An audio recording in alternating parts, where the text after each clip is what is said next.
E hoje é segunda-feira e agora, toda segunda-feira, tem essa novidade. Se liga aí, viu, gente? Opinião sem medo, com Ricardo Kertzmann. Tá aí, ele já tá na área, Ricardo Kertzmann, agora aqui no Central 98, parte 2. Ricardo, bom dia, seja bem-vindo. Bom dia, Carol. Tudo Muitíssimo obrigado. Que honra, que orgulho, né? Primeira vez que a gente faz um programa juntos aqui no 98 com o Joãozinho. Bom dia, João. Bom dia, saudade, viu? Pois é, saudade também. Não, olha, eu vou Com o João você já confessar, tá eu tô com acostumada, saudade. né? Mas eu sou mais legal, tá? Carol, eu vou ter que contar uma coisa aqui. Ah. É claro que eu tô com saudade de fazer o Central 98 primeira edição com o João e com o Paulo Leite. Velho, mas deixar de acordar às 5h20 da manhã tá bom pra caramba também, viu? Não quero te enganar, não. E bom dia também pra toda a nossa galera que tá nos ouvindo aí. Desculpa, viu, Rick? Você tá chique. Tem até agora coluna com tapete vinheta. vermelho pra ele, você viu? Vou falar com Coluna, você. Meu sonho é chegar tudo no, mais, seu, hein? aqui, ó, no seu pezinho. E ali, essa viu? coluna sua é feita pra você, não é nem o João Henrique, porque o João Henrique faz a sonoplastia aqui do Central 90, mas fica mais ou menos, entendeu? A sua é especial. E aqui, isso é opinião sem medo? Então vamos logo dar a opinião que a gente tiver que dar, né? É Causar isso bastante polêmica, Agora deixar o pessoal... Aliás, ô João, você que gosta de chamar os nossos tele-web amigo ouvintes, pode começar a chamar aí, que eu quero o pitaco de todo mundo a respeito do tema que a gente vai tratar, hein? Então já vai dando seu pitaco sobre a geração neném. E aí, o que você acha disso? Vai mandando aqui no nosso WhatsApp, claro, 993169898. Gente, nem estuda e nem trabalha. Esses são aí os neném, chamados neném, né? E, ó, segundo a OCDE, de 37 países analisados, presta atenção nessa informação, o Brasil está em segundo lugar, atrás apenas da África do Sul. E aí, Ricardo? Neném. E aí que é um O que número... acontece com essa geração? Pois E é, vamos o que acontece contextualizar, é por que uma o Brasil está na segunda posição, Então, primeiro né? que é um número espantoso, né? A gente está falando de mais de 30%, na verdade, 36% dos jovens, João, de 18 a 24 anos aqui no Brasil, não trabalham e nem estudam. A gente está falando de mais de 10 milhões de pessoas que poderiam agregar cerca de 50 bilhões de reais todos os anos para o PIB do país. Mais da metade, aí é um dado muito triste, Carol, mais da metade desse número é de meninas pobres que ou engravidam muito cedo, e aí tem que cuidar dos filhos, ou então elas já trabalham, elas já cuidam da família. E além desse corte social, há também uma tendência mundial, e aí eu quero ouvir de verdade, né, a opinião dos nossos teleweb amigo ouvintes. Há uma tendência mundial que é mais ou menos o seguinte: viver mais, trabalhar menos. A galerinha acha que o seguinte: dá duro, sacrificar a vida pessoal, sacrificar lazer, vida familiar, em troca de dinheiro, não vale a pena. E você sabe por quê, João? Por quê? Porque o pessoal está achando que é o seguinte: olha, eu não estou ganhando tão bem, porque a remuneração realmente anda muito baixa. E não é só no Brasil não, tá? O custo de vida, principalmente depois da pandemia, subiu. Isso é um fenômeno em todo o mundo. E aí é o seguinte: eu ganho pouco. O custo de vida para eu só sobreviver é bastante elevado. E aí a oferta de bens duráveis e bens de consumo, aqueles que todo mundo quer, smartphone, computador, ou mesmo de serviços, né? Turismo, quero fazer uma viagem, isso tudo também ficou muito caro. E as pessoas não estão conseguindo mais acesso a esse serviço. Então gera muita frustração. Então fica com aquele seguinte sentimento assim: eu vou trabalhar para quê? Se no final das contas eu não vou conseguir comprar, eu não vou conseguir viajar. E pior ainda, né? Mais um último dado aí para a gente poder conversar sobre isso. Depois da pandemia, com essa história de home office, né? De trabalhar em casa, muita gente agora não quer trabalhar em empresas que não têm algum tipo de trabalho remoto. O João falou isso outro dia, né? Sim. É? Porque saiu uma pesquisa mostrando isso, né? Isso. Que os jovens, né, dessa geração, eles não querem ficar em casa, não querem ir trabalhar. Todos E aí, os dias. chega lá, não vou ter que voltar a trabalhar, eu prefiro pedir demissão e vou procurar outro emprego ou não procurar. Então, uma grande parte, essa pesquisa diz isso, João, uma grande parte desses jovens, eles na hora de escolher o emprego, ou eles escolhem uma empresa que dá a oportunidade de algum tipo de trabalho remoto, nem que seja pelo menos 2 ou 3 vezes por semana, né? Ou então, nada feito, eles não querem ir trabalhar todo dia mais não. E aí, Ricardo, quando a gente fala sobre isso, muita gente começa a falar da criação, né? Que os pais estão mimando demais, né? São crianças, né? Que foram mimadas demais na infância. Você acha isso? Que também tem essa ligação? João, se a gente observar só os números, esses dados sociais e principalmente do Brasil, a gente não pode dizer que isso é verdade não, porque como eu acabei de falar e os números mostram isso, mais da metade desses neném são meninas pobres, então não tem essa de mimar não. Mas se a gente estratificar né, a gente partir para um corte social nesses nem e for para as camadas mais abastadas da sociedade, aí eu vou ter que dizer que sim, há um excesso de cuidado ou de proteção com os filhos. Porque o que acaba acontecendo é o seguinte, essa geração e muitos dos pais que conseguiram, que tiveram algum tipo de privação lá atrás, que sofreram, que não tiveram uma vida tão abastada assim, a partir do momento que eles conquistaram uma condição de vida melhor, eles querem proporcionar aos seus filhos aquilo que eles não tiveram. Então acaba tendo uma superproteção e aí sim acaba satisfazendo todos os desejos dessa garotada. O grande problema aí, João, é que é o seguinte, né? São pessoas, são jovens ainda, são adolescentes caminhando para a fase adulta, que obviamente, se você tem toda a proteção e você já tem satisfeito todos os seus desejos, isso acaba tirando essa vontade natural de você, por vias próprias, pela sua própria independência, conquistar bens materiais, crescer profissionalmente. Então eu acho sim que, de alguma forma, nesses estratos da sociedade, os filhos estão sendo muito mimados pelos pais, sim, senhor. Seria, então, uma compensação dos pais. Eu não tive, né, essa oportunidade, mas se eu posso dar tudo para o meu filho, por que não? Mas sem pensar em como que isso resultaria, por exemplo, na vida adulta, né? Será que se eu proteger demais, não precisa trabalhar, não precisa estudar, tem tudo na mão, mas uma hora essa pessoa vai precisar viver por conta própria, né? Totalmente, Carol, tem a ver sim. E não é culpa, não é um processo que a gente pode colocar o dedo e apontar para aquele pai ou mãe e dizer assim, você está mimando demais o seu filho, né? Porque é um processo de amor, é quase que uma troca. Você acabou de falar, é isso mesmo, Carol, é quase que uma troca, é uma tentativa de ressignificar o passado. Poxa vida, eu não tive e aquilo me doía tanto, eu quero agora que meus filhos tenham, né? Mas você tira, sim, a capacidade desses meninos de adquirirem as coisas por si mesmos. E você tira principalmente a vontade de ter essas coisas, porque já está tudo ali à mão. Eu vou ter vontade de quê, se eu já tenho tudo? E aí a gente, partindo dessa análise, você analisou 2 pontos aí, você separou, né, esses dados também, essa população, que são motivos diferentes, né? Uma coisa é a gente falar, por exemplo, dessas meninas pobres, que estão aí, né, mostrando os dados, mostram que é um número expressivo e que às vezes, Ricardo, tem um trabalho também que é aquele trabalho não reconhecido, que cuida da casa e cuida do filho. Que é um trabalho, né, Carol? Entra nessa categoria do neném, porque não está ali trabalhando no mercado remunerado, mas é um trabalho invisível para a sociedade, inclusive foi até tema do Enem, né? Mas existe ali um trabalho, então a gente está analisando aí uma parte muito peculiar. E é essa situação que você citou, dessas classes mais abastadas, que existe também essa compensação, como eu falei aqui agora. Analisando esse cenário, isso dá para reverter a gente sair dessa segunda posição do ranking da geração neném? Olha, Carol, são 2 coisas aqui, né? Primeiro que eu acho, se a gente falar exclusivamente sobre o Brasil, já é difícil. E em termos globais também. Vamos começar pelo Brasil, que está inserido dentro desse contexto global que eu vou me referir.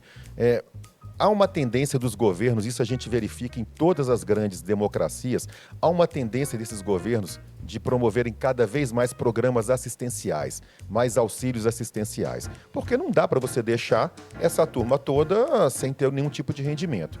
E aí, quando você propõe esse tipo de programa que é necessário, você acaba jogando contra, né? Porque, bom, eu estou em casa e o governo tem me satisfeito de alguma maneira, nos Estados Unidos, pós-pandemia, durante a pandemia e pós-pandemia, isso se mantém até hoje, estamos falando de 3 anos depois, né, do ápice da pandemia, as pessoas ainda recebem cheques dentro de casa. Recebem cheques para ficar em casa. E não para ficar em casa, porque não estão trabalhando. E se não fizer isso, a gente tem recentemente casos, a gente teve no Chile muito pouco tempo atrás, na Argentina, na França isso acontece toda hora, no Brasil, em 2013, a gente tem casos de convulsão social, a gente tem revoltas, né? Porque há um rancor reprimido nessas sociedades, principalmente entre os jovens. Então, eles não trabalhando, eles não ganham. E se eles não ganham, aí é que o caldo entorna mesmo. Então você tem esse fenômeno das políticas assistenciais dos governos em todo o mundo. E para piorar, né, a gente tem as novas tecnologias, principalmente a inteligência artificial. Gente, a gente está percebendo isso já e é uma tendência que não vai diminuir, ao contrário, vai se agravar. Cada vez mais essas inteligências artificiais, as novas tecnologias vão substituir a mão de obra humana.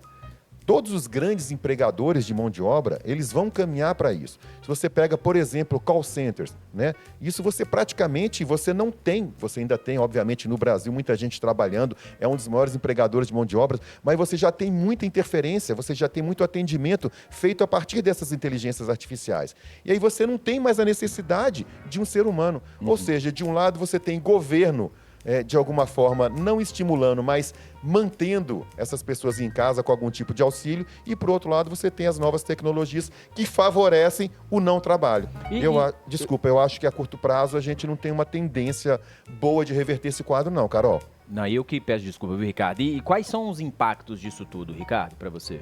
Eita, João, é muita coisa envolvida, né? Se você pegar, por exemplo, né, em termos de saúde, daqui a pouco a gente fala de saúde pública, mas de saúde individual familiar. Os impactos são negativos, João, porque se você fica dentro de casa, a tendência é você comer mais. Se você come mais, você vai aumentar a obesidade e todas as doenças relacionadas a isso. Você também tem o alcoolismo, se você tem bebida dentro de casa ou mesmo consumo de drogas. E quando a gente pega esses dados, vamos chamar assim, individuais ou familiares, e joga isso para dentro da saúde pública, você vai haver uma sobrecarga no sistema de saúde pública. De novo, na pandemia a gente teve isso, né? Os hospitais ficaram lotados por causa da pandemia. E você vai começar a ter cada vez mais hospitais lotados por causa de doenças associadas a isso tudo que eu acabei de falar. A obesidade, sem contar, e a gente não pode esquecer, da depressão. Sim. Porque as pessoas dentro de casa, elas tendem a ficar mais deprimidas. Saiu um estudo recentemente também, justamente a respeito desses trabalhos remotos, mostrando que nos trabalhadores que têm acima de 30 anos, há uma tendência à depressão, porque não tem o convívio social diário. Dentro do aspecto de saúde pública também, e não de saúde, mas de economia pública, economia dos países, os cofres públicos, você tem dois fatores aí, João. Um, a própria improdutividade, que é o que eu falei lá atrás. Você deixa de ter gente trabalhando e colocando dinheiro na economia. São 50 bilhões de reais aqui no Brasil todos os anos. Mas, além dessa improdutividade, você encarece demais o sistema de financiamento da Previdência. Quanto menos gente trabalhando, menos gente vai ter para poder sustentar as pessoas mais idosas que estão em idade de aposentadoria. Você aumenta esses déficits previdenciários, que já são um problema no Brasil e no mundo inteiro. Então você agrava também sobremaneira essa situação. Mas talvez o pior, gente, é que você, com essa situação, você vai fomentar a desigualdade social. Não dentro do país, no caso do Brasil, mas de forma global. Aí, João e Carol, a coisa muda de patamar e fica ainda mais perigosa. Porque você vai aumentar muito o fosso de desigualdade entre os países ricos e os países pobres. Os países mais ricos, eles vão ficar mais ricos.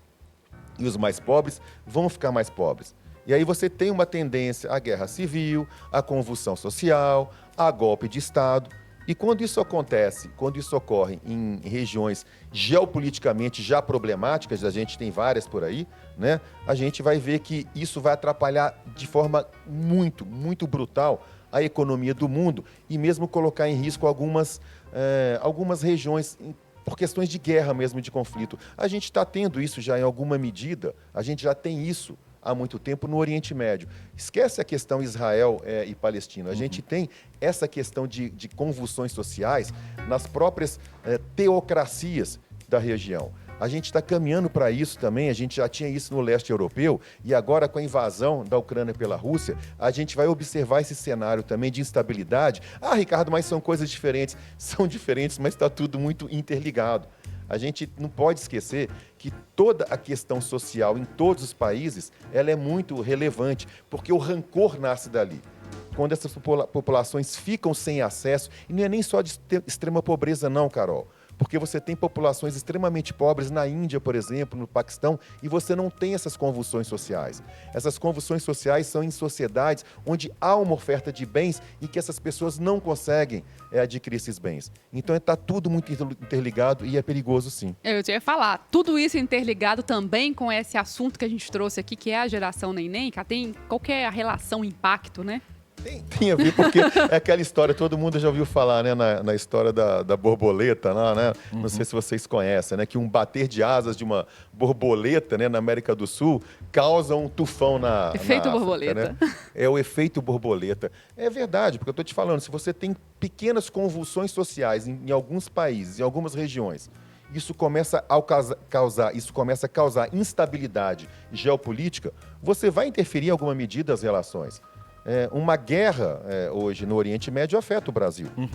As economias estão muito interligadas. Então, tudo tem a ver com a geração neném, sim. Mas aqui, a gente está caminhando para o final. Eu queria saber se os nossos teleweb amigo ouvintes concordam ou não que a gente está mimando demais, obviamente, as classes que podem. Está mimando demais os filhos. Olha só, Ricardo, tem comentários aqui. Deixa eu trazer 3 comentários. O Adriano, nem trabalha, nem estuda e nem tem dinheiro. É a opinião do Adriano aqui. Tem aqui também um amigo, Lucas Henrique, dando um relato aqui, falando só, acho que todo mundo conhece alguém assim. Inclusive, tentei ajudar um hoje, mas não aceita nenhum tipo de conselho, só chama pedindo dinheiro. E ele fala só, detalhes, ele tem 2 filhos e não tem nem ensino médio e também não trabalha. E tem um outro ouvinte aqui que mandou, viu, Ricardo, falando da questão dos impactos. O Rodrigo, lá do São Gabriel, falou, isso vai impactar e muito na Previdência Social daqui a uns anos. Foi o que você até comentou sobre isso.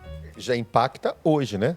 Agora, como você vai agravando esse quadro, vai impactar mais ainda. Percebe, Carol? Você vai ter um problema sério de previdência. Um país pobre como o Brasil, a pobreza aumenta. Num país mais rico, isso tende a ficar menor. Por isso que o fosso vai aumentar. E aí que eu tô te falando, nas regiões mais pobres... O impacto pra gente é mais drástico, né? É muito maior. E aí é que eu falo, você vai tendo regiões pobres cada vez mais pobres, os conflitos vão aparecer e essas regiões, principalmente regiões que produzem commodities, o Brasil é um dos maiores produtores de commodities agrícolas, minerais, é claro que isso tem impacto em todo mundo. Tá aqui, comentário também falando sobre a questão do assistencialismo aqui, o Vitor falando que... não concordo com o assistencialismo, acho que o governo acaba sustentando essa geração neném. E aí, gente, eu acho que são 2 coisas a serem separadas, até porque a gente tratou aqui de 2 estratos diferentes da sociedade. E o assistencialismo, ele precisa acontecer quando você tem um grupo, por exemplo, que o Ricardo trouxe aqui, de meninas pobres que já têm filhos e que às vezes estão ali no cuidado da criança, da casa, do lar.